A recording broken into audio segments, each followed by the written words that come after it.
of really science and knowledge.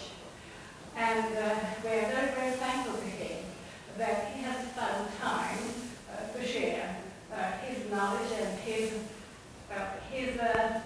attitude to some particular points which are you saw the announcement which I pointed out with the notice about property with our audience.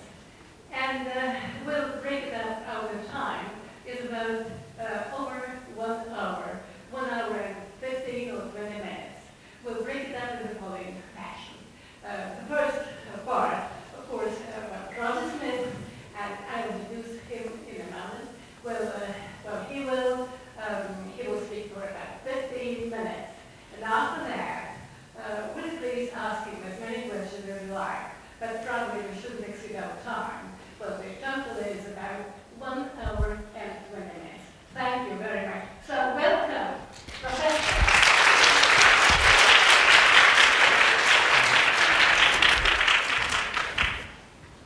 Большое спасибо.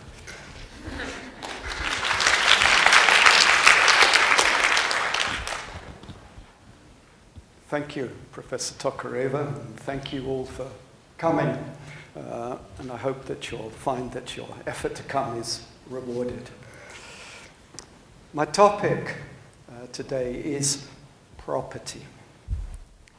In Great Britain, haves and have-nots.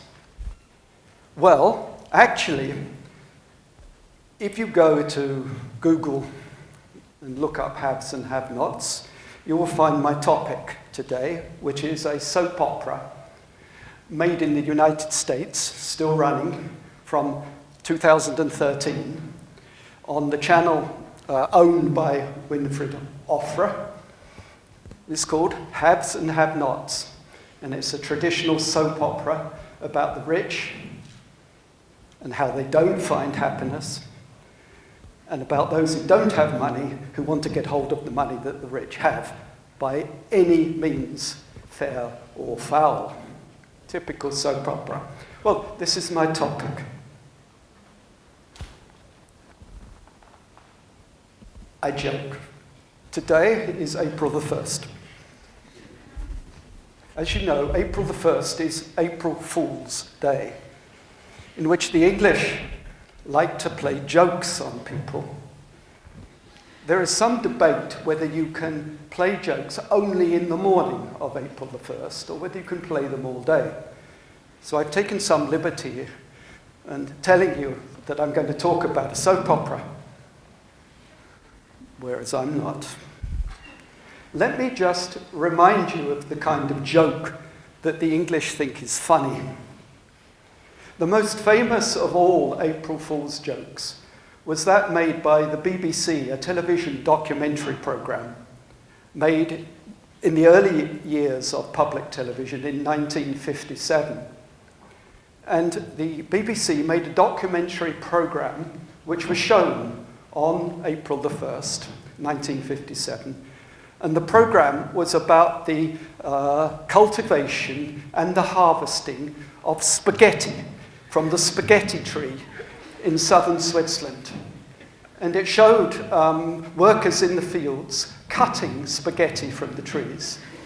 And the commentator discussed how the crop this year was quite a good one. There was quite a heavy harvest of spaghetti, and that the locals were pleased about this. And of course, they had a large number of people writing in about where they could obtain the spaghetti plant, and what sort of conditions it needed in which to grow. This was an April Fool's joke.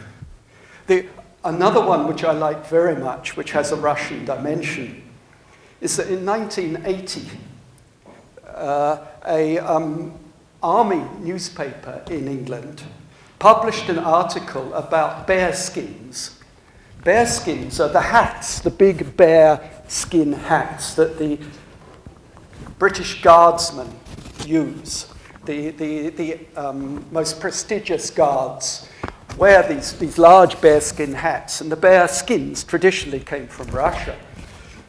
But in this article about bearskin hats, it discussed the way in which these bear skins that the guardsmen wear continue to grow. That is, that the hairs of the bear after death still contain within them hormones and chemicals that cause the growth of the bear skins. So the photograph that went with this article was of a soldier sitting upright in the barber shop with his hat on, having his bearskin hat trimmed, having a stricture. And this was reproduced in a couple of newspapers as a serious discussion of what is needed to keep the shape of the bearskin hat. This also was April the 1st. Soviet Russia was not known for its jokes, but there was, in Perestroika in 1988, a famous practical joke for the first time on April Fool's Day, in which the newspaper Izvestia had an article about the signing of the Argentinian footballer Maradona to Spartak. That then as now, Spartak was in need of support, and there was a talk of a $6 million deal of signing up the Argentinian footballer Maradona. This was a practical joke. April the 1st. Now, let me turn to my topic. Property. Собственность. Имущество. And what I want to do in talking about the notion of property is illustrate the relationship between language and culture. This is what you all study. And I think it could be said that property is a key that unlocks a lot of aspects of British history and British culture and the character of British people. So I will talk about property as a key. And to understand why it's a key, you have to say something about history.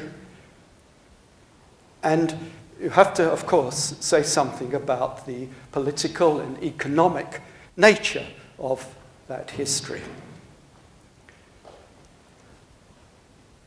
Behind the story is something which many people believe to be true, is a particular version of the history of the growth of Britain as a nation. And this is a story about how from very ancient times, that is times long before the Romans invaded Britain, Britain had a system of land ownership. That is, that the landscape was divided up in Britain very early on into farming units. And in fact, you can still see some of this pattern of land distribution, which goes back to Neolithic times, well over 1,000 years before Christ. If you drive, as some of you may have had the chance to do, around the English countryside on old roads, the roads keep turning sharp corners. You weave backwards and forwards. The roads are not straight. It was the Romans who built straight roads. The earliest British roads constantly turn, and they turn because they turn round the edges of fields. And those fields, the shape of many of those fields and of the roads goes back well over 3,000 years. And this is some evidence that the land, the actual British landscape, was divided up into property very early. And then the story continues.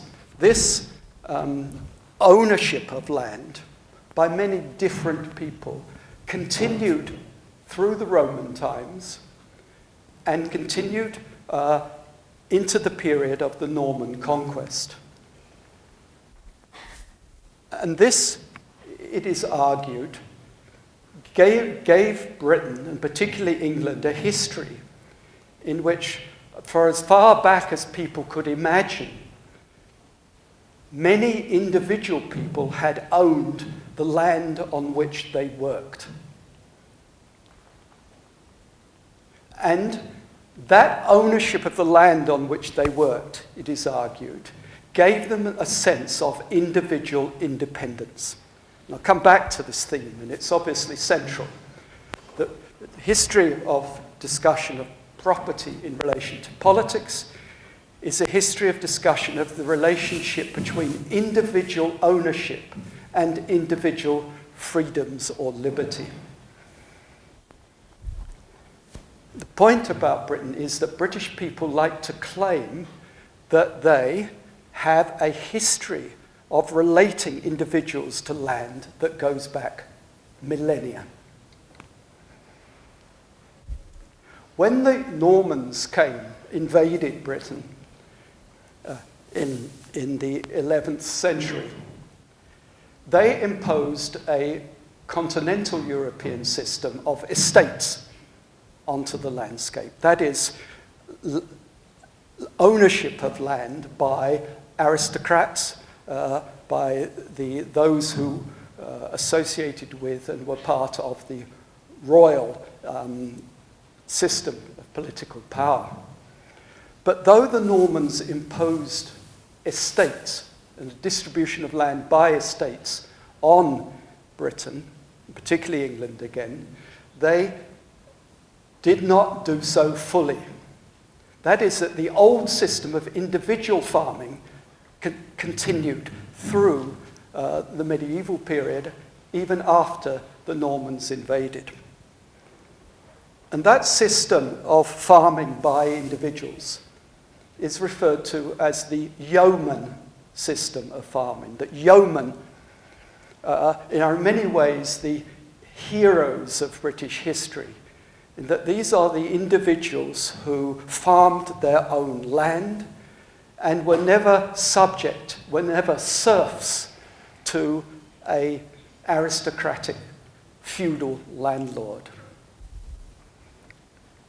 Now, the actual history is extremely complicated, but this picture that the true Englishman is an independent landowner, a yeoman, that this is the archetypal Englishman, is very persistent and very important to British self-conception, to their self-image.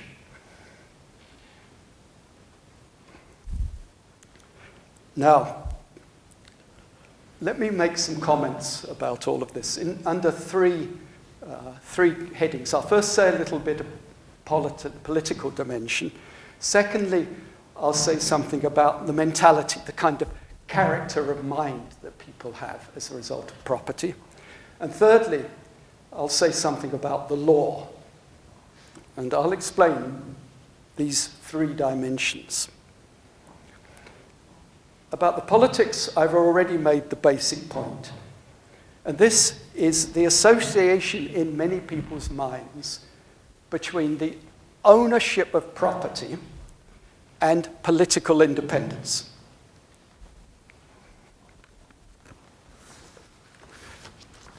Let me just make a comment here about words. As well as the word property, there is, of course, the word possession. And in many contexts, word property and possession are the same. Not always, but in many contexts they are. But I think the word property is particularly interesting because, as you will know, you study English, the word property is something that, as a person, I may have. But property is also the quality that something has. We talk about the property of water. It freezes at 0 degrees. And I think it's useful to recognize the relationship between the two notions of property. Water has a property, but I myself, because I have property, have a property. That is, my property is being an owner of property. And this is very important to a sense of character, to have a sense of your properties, like water has properties. And for the British, the sense of the qualities that you have comes from property. And the same word applies. And this is, of course, not coincidence. Now, a few comments about politics. The ancient association of individual possession and individual freedom goes back in British thinking to, as I've said, the Neolithic period. But of course, it's given shape and systematic form by the Romans. You yourselves well understand the relationship between property and individuality. You possess all sorts of bits of property like mobile phones, which for you are part of who you are, and without them you don't have the same properties. And the search for ownership by young children, for example, is clearly a key moment at which they start to differentiate themselves as freely acting individuals. So I don't have to explain to you the link between feeling yourself to be a free agent and owning of property. You all experience that all the time. And of course, you experience the opposite, that when you don't have property, you feel that you lack something as an individual. You don't have the kind of freedom that you wish you did. Now, this relationship between property and freedom was built into British political thinking in the 17th century, particularly by Thomas Hobbes and by John Locke. And Hobbes and Locke were writing, you remember, in the 17th century when there was a civil war in England, when English society was completely split, families were split by conflict. And that conflict was about who owns what. And the result of that war and of the final settlement was called the Glorious Revolution of 1688, 1689, was that political society is to be run by people who have property. Not by the king, and not by those who have no property, but by people who have property. Which in effect means men, adult men, who have an annual income of over about £10. That is, that political society is formed by property-owning men, not by kings, not by women, not by children, not by servants. And that notion of political society was a notion that the purpose of having a political society is to protect property. That people organize together and create a government in order to protect their lives and the lives of what they own. And this is the foundation of what is called liberal political theory, and it's very influential into the present, as you well know. And the important point to notice about its difference from other kinds of political theory is that it's political theory which says that the purpose of government is the protection of life and property. That is, the purpose of government is not the creation of a nation or the protection of something called a nation, but the purpose is individual life and property. This is the basis of liberal political theory, with all its rights and wrongs, which it's not for me to debate now. But you can see that this way of thinking, which develops in England in the 17th century, continues into modern struggles on the international stage, and particularly during the period of the Cold War between Europe, North America, and the Soviet Union.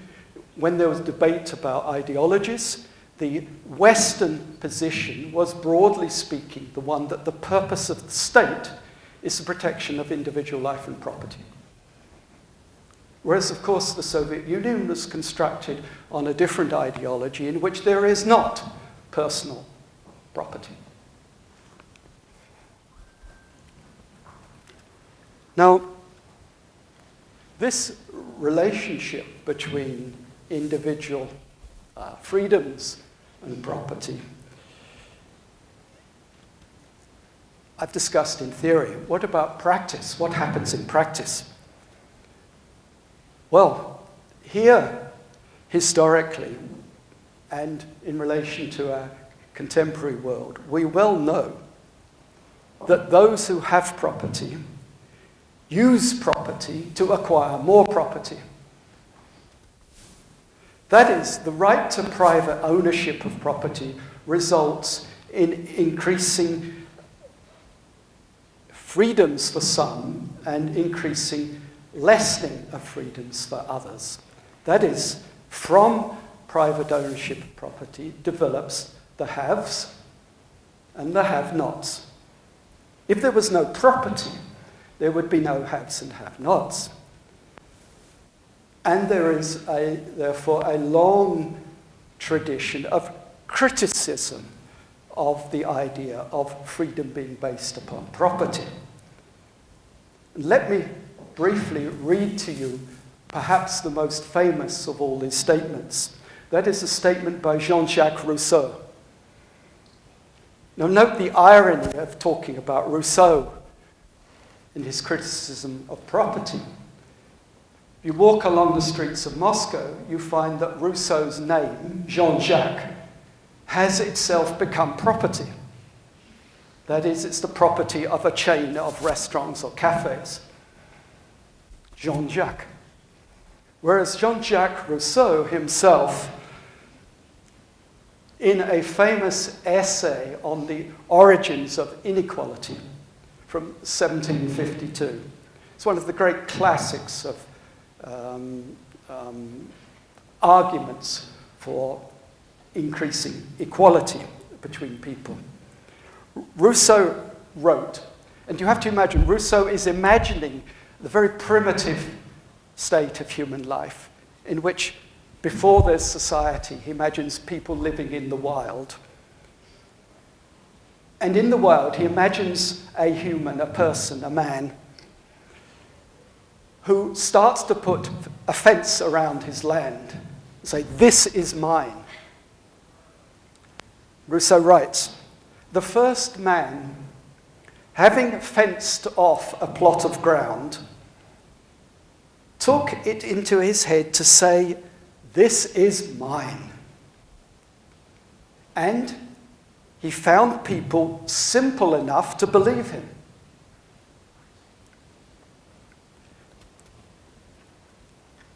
And this man was the true founder of civil society." That is, the moment at which society begins is the moment when somebody says, this piece of land is mine. But then Rousseau goes on and he writes, "What crimes, wars, murders, what miseries and horrors would the human race have been saved by someone who, uprooting the fence or filling in the ditch, shouted to his fellow men, 'Beware.'" That is, Rousseau imagines that primitive humans, early humans, might have said, "We will not have property." And if we had not had property, we would not have had crimes, wars, murders, and misery. This is the criticism of the notion of property. The shortest famous aphorism about this is from the French very radical political anarchist Pierre-Joseph Proudhon, who simply said, "Property is theft." Somebody who owns something owns it at the expense of somebody else. Marx, of course, developed this argument into an elaborate theory of political economy in which he tried to understand property not as objects objectively existing in the world, but as things that have been created. The property has been created by people working. And what one person has as property is the result of the work of others. And the translation from the work of some into the property of others. Think of the cheap Chinese clothes that you're wearing. Your property, but made by very poorly paid Chinese workers. That is, Marx argued that property is the labour, the exploited labour of others. And this is the basis of his radical political critique of capitalist society. Now, how do those people who want to defend property argue against these criticisms that property divides, creates and have-nots? What is the answer? Two kinds have been influential in Europe and in Britain since the 1940s. The first is social democracy, the view that government itself must hold control over property to a certain extent, and that by government having some control over property, it can redistribute property so that there is some level of equality between people. Not absolute equality, but some balance between the rich and the poor. And that balance can only be obtained by government.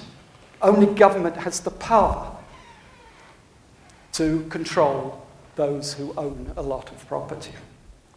And this is the basis of what is called the policies that have been dominant in social democracies since 1940s, particularly in Britain until the 1980s, and in Scandinavia, and in Germany.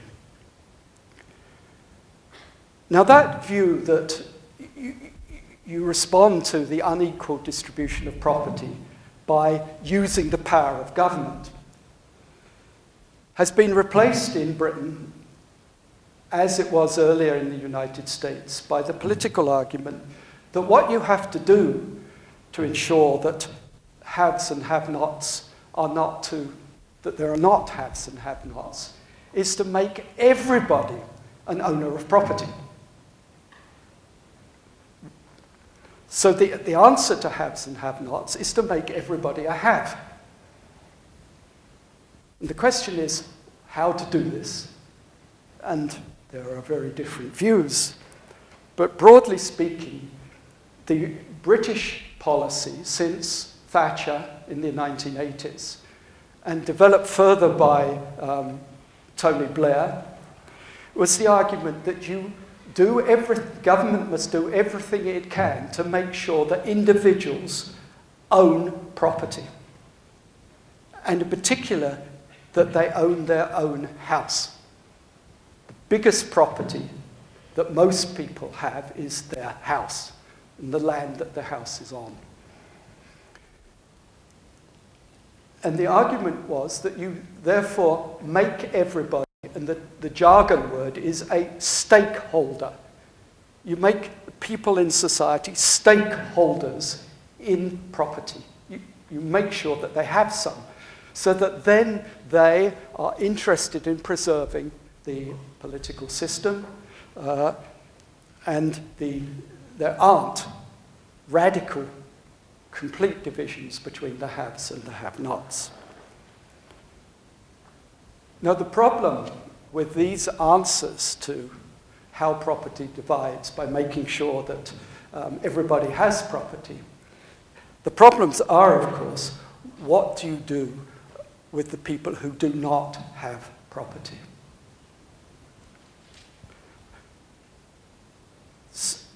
And here we enter the realm of politics. There are those who say, well, you let people generate wealth and gradually everybody will get property. And there are those who say, no, that doesn't happen. You let everybody get wealth. What happens is that more people have, certainly, but also more people have not. That is, you give freedom of economic action. What happens is you get increasing division between rich and poor.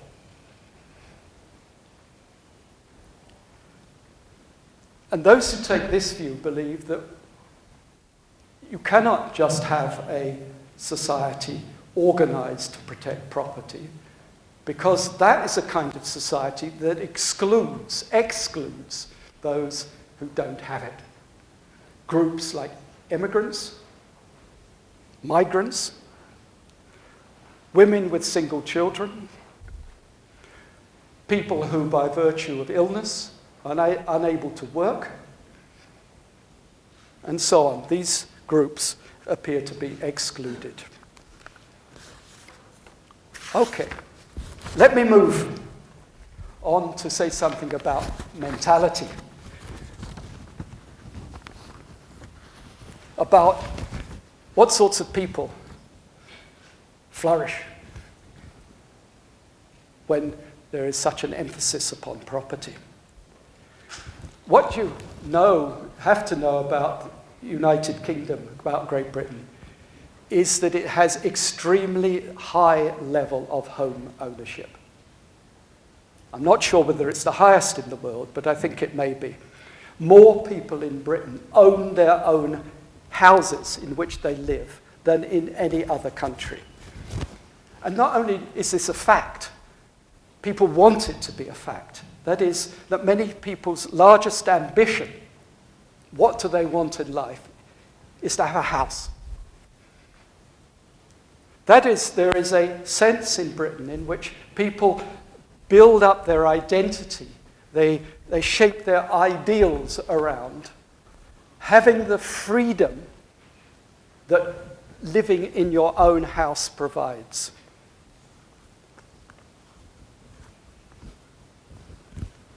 And there is this way of life has been very much supported by recent governments. They have done what they can to try and make it possible for people to own their own houses. Now, you should note that it's also a fact that house owning does not necessarily correlate with the wealth of a country. In a country like Switzerland, which is wealthier than Britain, home ownership is much less than it is in Britain. There are different traditions. People rent property in Switzerland, whereas in Britain people don't want to rent, they want to own property. But you're, I think, very, very familiar with a number. I seem to have died.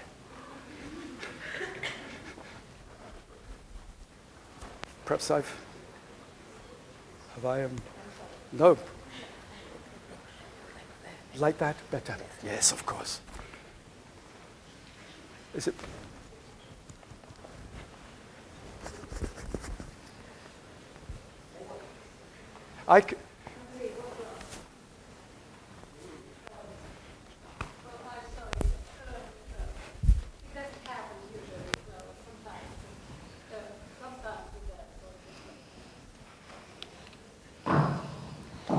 Good. Thank you. We're back to where I was.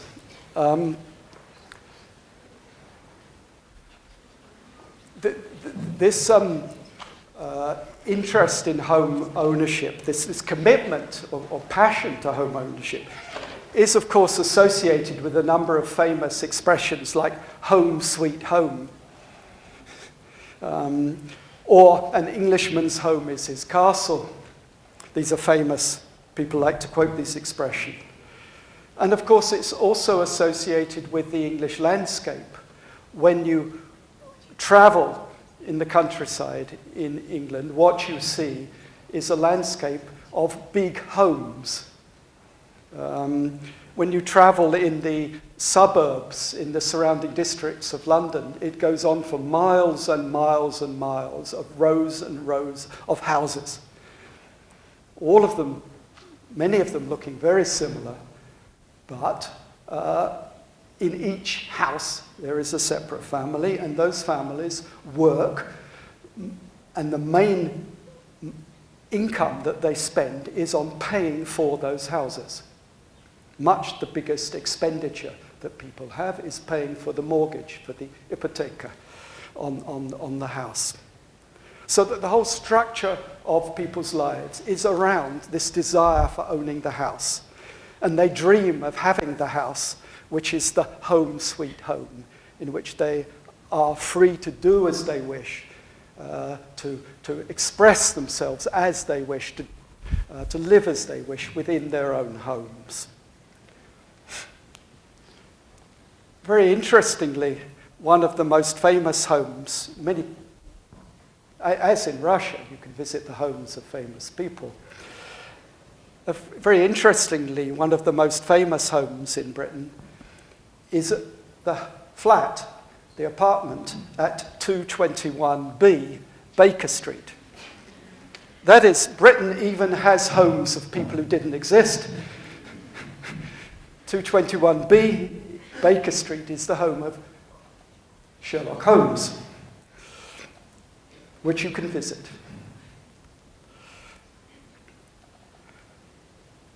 People, even not rich people, poor people, have traditionally taken a pride in their homes. In the past, in working class districts, the mining towns of the north of England, where you have rows of terraced houses, not separate houses, but long terraces, what are now sometimes called townhouses. But these were much smaller, but traditionally people looked after them. The woman of the house would scrub the step onto the street. That is, they were kept clean. However poor and small, these houses were nevertheless maintained as a source of pride and independence. Now, something of this pride in home ownership, the pride that goes into it, I think is being lost in Britain. It's being lost for a number of reasons, but it's particularly because of patterns of work. That is, that modern forms of work are not those where you live in one place all your life and invest your way of life in the immediate house in which you live. Modern patterns of work are those in which you move around, you have to change jobs, and hence you don't live in one place all your life. There's also a shift in Britain, very definite shift at the moment, away from separate houses into apartments or flats. And this is very obviously mainly because of money. That is, the cost of housing has become so great that people are forced of necessity not to have the kind of house which their parents had, but to go into a flat or apartment. There's also a problem of space, land.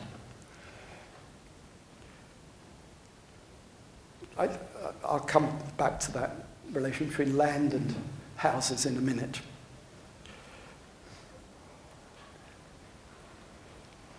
House prices have to be mentioned.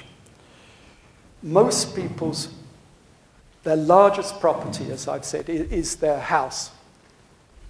And it has been a fact that the value of houses has continuously gone up. That is, the best kind of investment that you can make is to buy property in housing or land. And this in London has been spectacularly the case in recent decades, that the property prices in London have gone up much faster than other parts of the country, and that those people who were able to buy property many years ago in London have emerged as wealthy people. And this is, of course, also the story of Moscow. That the ability to buy property while it is still cheap creates a class of people who are the haves, and those people who then attempt to buy property later are the have-nots. And this, in Britain, is the single largest source of social division. It is between those who have property in housing and those who do not.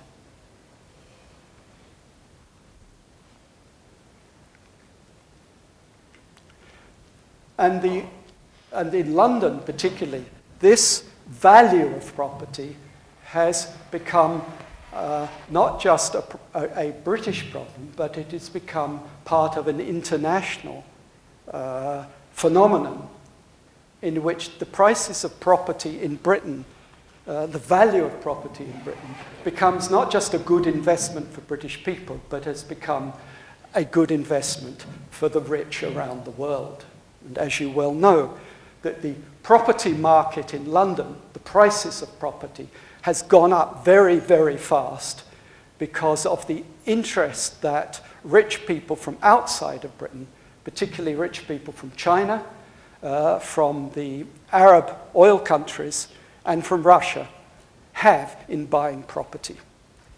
And this has become a political issue in Britain, is that British people find they are unable to buy property because the prices have gone up owing to the investment of rich people, including Russians, from around the world. Now, let me briefly say something about law.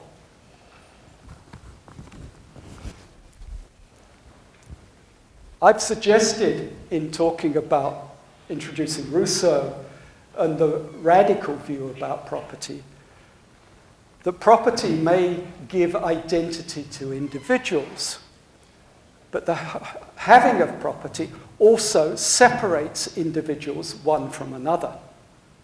You feel this each time you walk on the street. The cars show you that other people have property that separates them from you.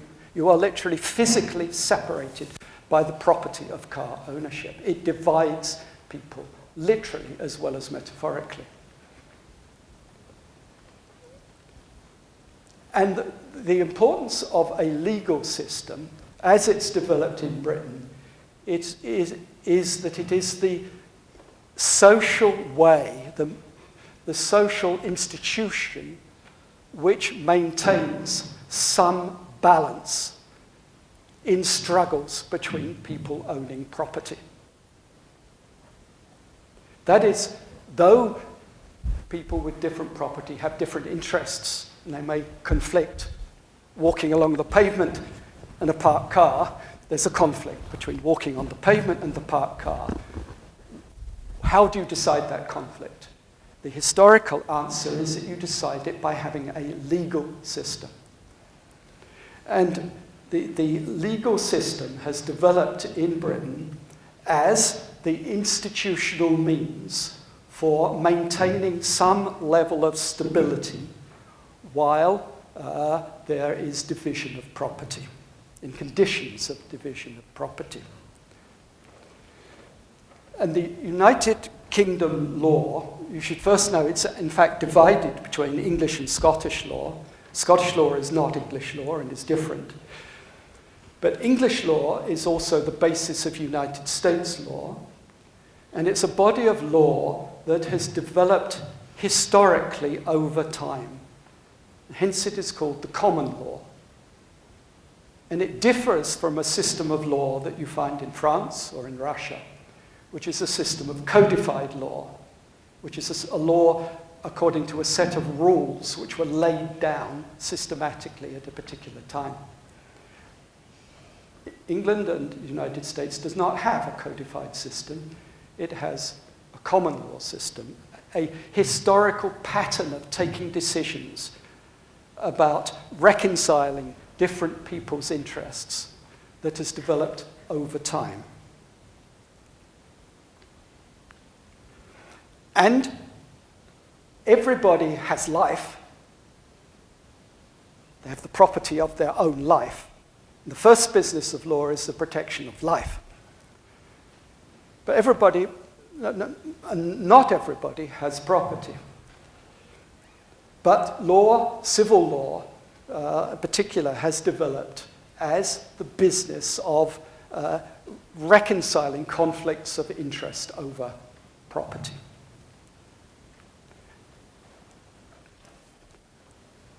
What about those people in society who do not have property?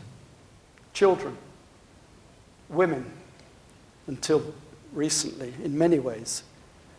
The workers, whose labour is owned by the employer for whom they work. They don't own what they produce. The employer owns what they produce.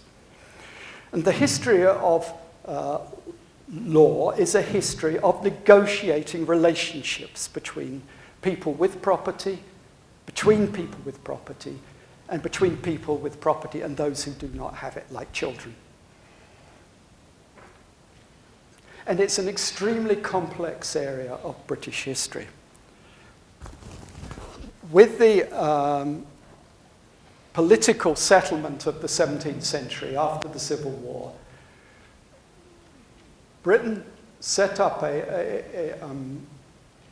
it had an ancient legal system, but its legal system that dominates in the modern period after the 17th century is a system that was especially concerned with the protection of property. And in the 18th century, for example, there was a very severe system of criminal law designed to protect property. And it took the form of it automatically being a capital sentence. That is, that somebody was to be executed, to be killed by the state, if they stole something of value more than 1 shilling, 12 pence. And this was known as the bloody law of the 18th century. In fact, this bloody law, which made, if somebody stole a number of chickens that had more value than 1 shilling, they were to be killed, was sometimes carried out, but often it was not. That is, though in principle there was this very severe law, in practice it was less severe. And the convict system, the system of sending prisoners out of the country, not to Siberia. Britain had no Siberia, but it created Australia as its Siberia and sent its prisoners to Australia. This was a system that was designed to punish those who offended against property without actually killing them.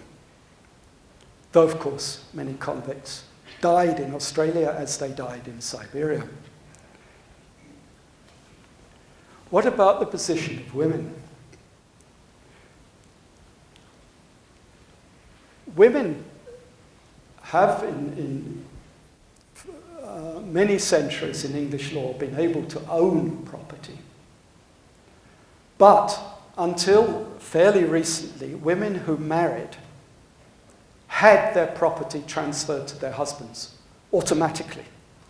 That is, married women were the property of their husbands, not themselves owners of property. And this situation lasted until 1858, when there was what's called the Married Women's Property Act, which is really the start of modern economic emancipation of women, the modern putting of women on the same economic, legal, and political basis as men. And the first step was to give the right of married women to retain control over the property which they brought into the marriage. Now, you will know from reading English novels or watching historical films about the English way of life, films about Jane Austen, that much of the drama of English society is about who owns property. And family relations and the whole structure of rich society, that is property-owning society, hinges around how the law operates to decide who has property. So the whole structure of marriage relationships is, in effect, in British society, until fairly recently, a property market. That people who went to the city of Bath with their young daughters to try and find their daughters' husbands went not just to find husbands, but to find property. I'm currently reading, I don't know whether any of you will have read this because it's huge, the longest English novel, and it's long, it even makes War and Peace look quite short. And this is the novel Clarissa by Samuel Richardson, which dates from 1747 to 48. It is a fabulous novel, it is beautifully written, and it goes on for 1,500 long pages, all written in terms of letters. And it's about the virtue of a young woman whose virtue is tested to extremis. But all through the novel, of course, a central feature is the struggle within families for the ownership of property. Now, lest you think that this form of ownership of property, which goes back centuries, has disappeared, let me say it has not. The richest man in England, is the Duke of Westminster. The Duke of Westminster is related to the Queen, and he is the richest man precisely because he owns landed property. And what he owns is the West End of London. That is, he owns the land on which the wealthy part of London has been constructed, and he still has rents from that ownership of land. So that at the very top of wealth in Britain is ancient land ownership. The Queen herself is an extremely rich woman through ownership of land. And this goes back centuries.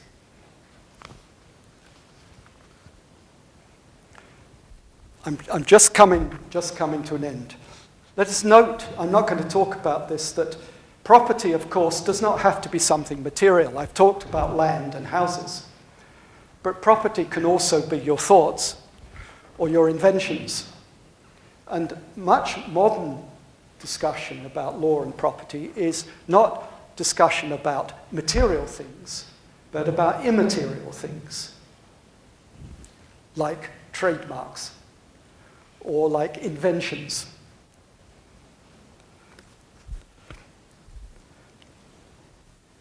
In conclusion, let me just mention a very interesting question about property and who owns it. Let me say something about treasure.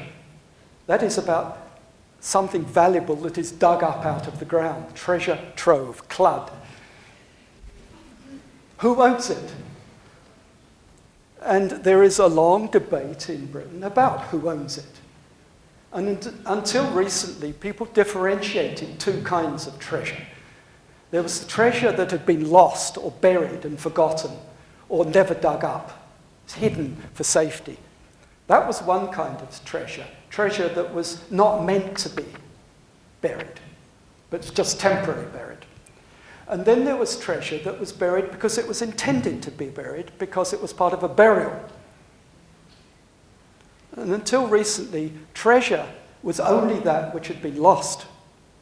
If you dug up treasure from a burial, and the most famous example is a ship's burial, a ship that was a Viking ship, or Saxon ship that was buried in 7th, 8th century, that was dug up in the only 50 years ago, filled with gold mask, very, very valuable materials. But because it had been buried as part of a funeral, as a sacrifice, it was not treasure in law. And there was a huge debate about who owns it.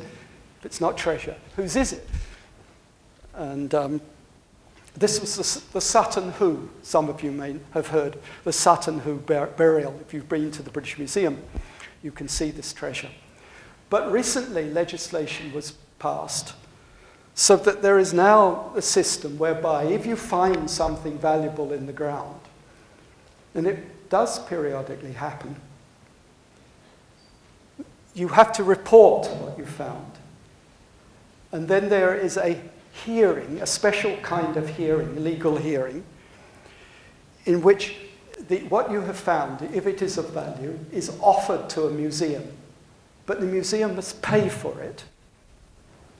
And then the money that the museum pays goes not just to the person who found it, but of course to the person whose land it was found on. You can't just find something because the land...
Things rather than anything else.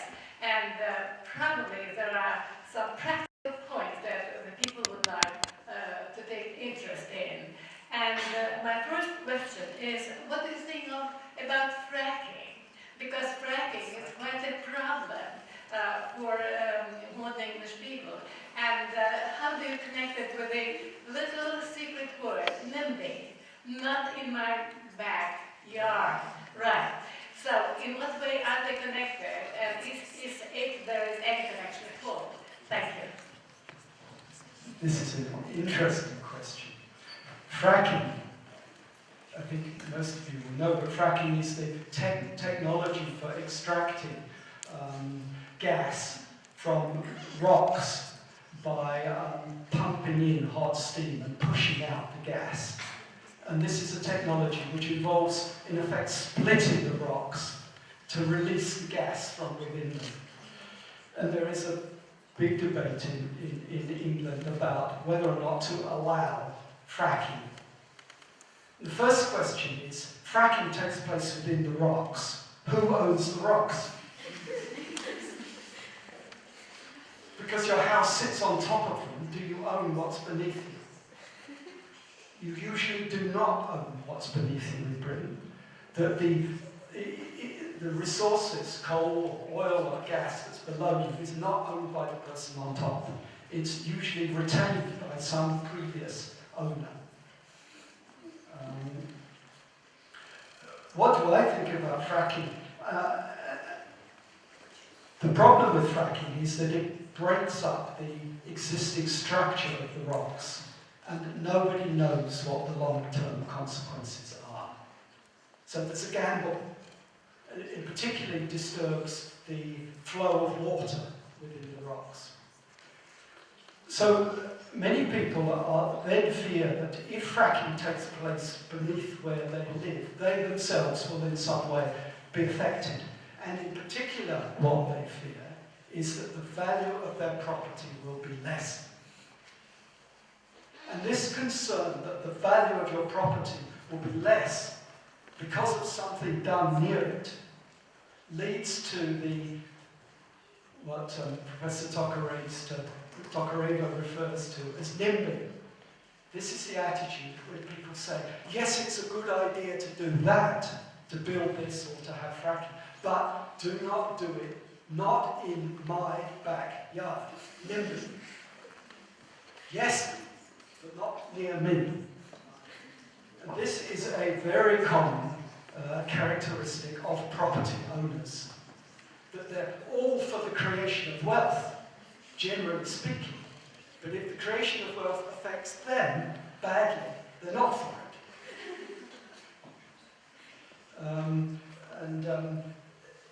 And hence the issue then becomes a political question. Who is going to take the decision whether or not to go ahead with fracking? And it has to be a political decision. It has to be some way in which a collective decision can be taken. And in England, that collective way is through Parliament. Somebody like to be brave and offer a question. Yes, please. Professor, you mentioned that nowadays a lot of Brits cannot afford to buy property, right? Or the property is already bought by rich Russians or other foreigners. And this lifestyle, this search for work moves them to be more flexible and rent property instead of buying it. So do you think that in future it might somehow affect the British character? So which is going to be more resilient, the British character or the changes?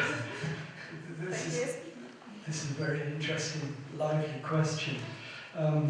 The effect of the prices of houses and property affects young people. That is, it affects people who are trying to start to own housing. You know this for yourselves, how much you have to pay. And this is the same in Britain. And then those young people then divide, in Britain as I think here also, divide into two groups. They divide into those people whose parents help them to buy property and get them started on their own property, and those people who do not have parents who can help them in this way. That is, the previous form of ownership then enforces a division between haves and have-nots. And so you get wealth reproducing itself. Those who have wealth keep wealth. And those who don't have it find it too expensive to start off getting it because of the price of property. Now, it should be clear that the rich investors that come in to buy property buy expensive property. Very expensive often. This is not the property that young English people want to buy. But because expensive property is bought, it pushes the prices all the way down, upwards. That even cheaper property becomes more expensive. So that property in London, a very small flat, will cost you, it's something like the smallest one-room studio is something like £250,000 for one room. That's London. But if you go to parts of Scotland or the north of England, you can buy something much, much, much cheaper. And the question then is, can you get a job where you can buy the cheap property? So that young people are forced into the decision to get a job, they go to London. They go to London, they can't buy the property. They buy the property in the north of England, they then can't get a job. So that, I mean, I think there's something very parallel in Russia. It's not a specifically English problem. Thank you very much. Now, there is a question from the audience. Well, You thank have you the very much. microphone is open. Well, my question is about the taxes in Great Britain, and it's obvious that there are the rich and the poor, and of course they're going to have to pay a lot who are the rich, and the ones that are the poor, they don't have to pay as much as the rich have to. So, but I know that in France, for example, the rich they have to pay just a lot, well, in comparison with the poor, but it happens not in all the countries. Yeah, the question is, what is the situation of the taxes in Great Britain, or like in general? This also is a very relevant question. I didn't talk about taxation. Where I should have introduced the question of taxation is that from the beginning of the 20th century in Britain, the tax system was used as a way of trying to equalise wealth. That is, it was consciously used by governments to have this effect of trying to bring some kind of, not equality, but greater degree of similarity between the rich and poor. And that policy of using taxation in that way was a result of the rise of working class politics and the rise of the spread of democratic system of voting. And the principal way in which taxation was, there were two ways it was used to tax the rich, to redistribute. The word is redistribution. The politics of redistribution. Two kinds of taxes are used. The first is income tax, that you relate what people pay in tax to the amount of money they earn. And you increase the rate at which people pay, the richer they are. And at one point in the second half of the 20th century, people very, very rich in Britain were paying 90% tax on their income. They pay 90% tax, but their income is still much larger than the income of most people. And you can contrast that with a system in which all people pay the same level of tax, 13%. Cite a local example. Now, the second form of taxation that was used was inheritance tax. The tax on people when they die. And this tax was used very largely to break the wealth and political power of the aristocracy in Britain, which it did, beginning in the first decade of the 20th century. That the traditional form of aristocrats living on big estates and big houses came to an end because of inheritance tax. And inheritance tax continues. And it's now avoided by the rich by them moving their money around the world. This is what moving money around the world does, is it enables you to avoid local taxes that you don't like. Now, you mentioned that rich pay more in taxes. There is a certain very important way in which the rich pay less in tax than the poor. And this is when the tax is on goods. If there is a tax on goods, like foods, clothing, shoes, textbooks, those people who have low income pay more tax proportionate to their income than rich people. But these kinds of taxes on goods, which in England is known as value added tax, VAT, have become very important in the modern world. And though politically controversial, because in effect taxes the poor more than the rich. I've got a question as well. Yeah. I think we've got a couple of minutes, yes. Okay, thank you very much. I just got two questions. Thank you very much, Professor. First one is about intellectual property. Your works that you recommend all of us to read about property or maybe something connected. And the second question is, well, what is the situation with immigrants in Nottingham? What can you tell about it? Thank you.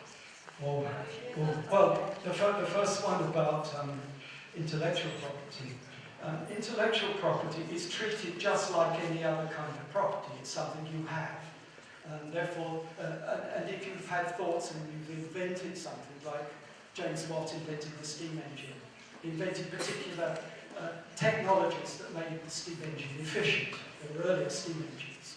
So he then takes out a patent, and the model for intellectual property is the patent.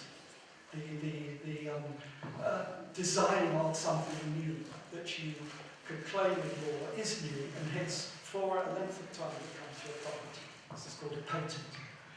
And but many things have now become patented, like trademarks or songs, pieces of music, plays. You could make it. You could try and make your own essays. You could register your student essays as your property, so that nobody else could use them. It would cost you a lot of money, and you wouldn't learn much from it. Or perhaps you would, maybe your essays are brilliant. But the second question is a very live and controversial area. And it hinges around who is a citizen. That is, to be subject to the laws of a country and to be subject to the taxation of the country. You have to have a certain status as a citizen. And so the debate is about when do migrants become citizens, and in what sense do they become citizens. And there is, of course, this is of course highly political and divided between those who broadly wish to support the movements of migrants and those who basically wish to keep them out. And there is a struggle, and this is a struggle in contemporary British politics between these two reactions. And that struggle will have a very concrete moment of decision with the decision about the European Union in June. Because the opposition to the European Union is in many ways a belief, in my view, false belief, that the British hard-working people are exploited by people coming from other countries. In my view, that's false. But there will be a debate about that, and it's a debate about property, about the relationship between the haves, those who live in Britain, and the have-nots, those who come with nothing because of war or economic circumstances.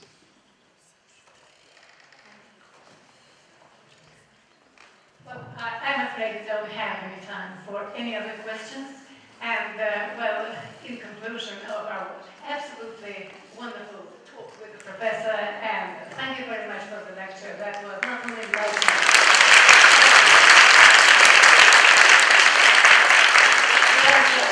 it was also, well, very profound in many, many aspects. And probably you suggested some points that we really might keep by ourselves. And as a memento of your visit to our university, and would like to give you something. So the first thing is historical. It is about, well, this is building, well, you know, all of you who are students and teachers and professors of this university, all of you know that it is over 200 years old. And before 1917, it has the sub-school of commerce, which was a very high standard. And we inherited the standard, I guess. Well, that's the first book. Well, may I give it to you, please, Professor? Unfortunately, this is Russian. Well, a bit. Well, yes. And this is some other book. That's about Moscow. I think it will give you some pleasure if you look at the pictures, and it is in English. So thank you very much, and we do hope it is not your last visit to our university. Thank you very much.